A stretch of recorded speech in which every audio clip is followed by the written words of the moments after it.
Well, I'll speak here as an academic and a Corbyn supporter, which obviously affects my perception of this. I mean, I think, to my mind, I don't think there's any doubt that the BBC's been biased, to use a slightly crude term, towards Corbyn. I think that's consistent with most of the scholarly research, though, which is that people who exist outside of, as I mentioned, the official consensus will tend to be treated with suspicion and hostility, let's say, or will tend to be marginalised within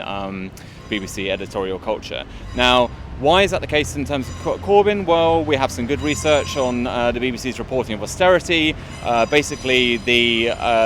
Keynesians, the people who were in favour of a stimulus to the economy rather than a cutting of the deficit, barely appeared in news reporting in the aftermath of the financial crisis. The idea that overspending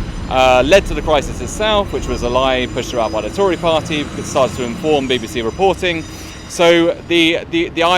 anti-austerity message that Corbyn led was completely against the grain of how the BBC is generally reported. Now, there's another element of this, which is the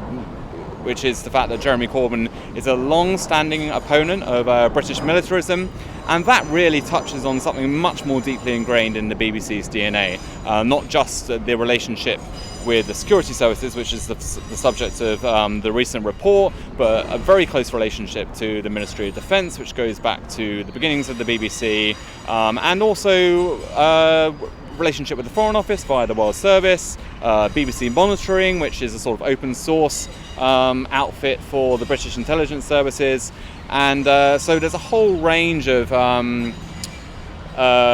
very deep relationships between the BBC and the British state, and moreover, the British political elite themselves have shared a consensus on foreign policy, which Corbyn steps outside of, and the BBC's reporting has tended to defer to political elites in terms of setting the political agenda. So all of that means that Corbyn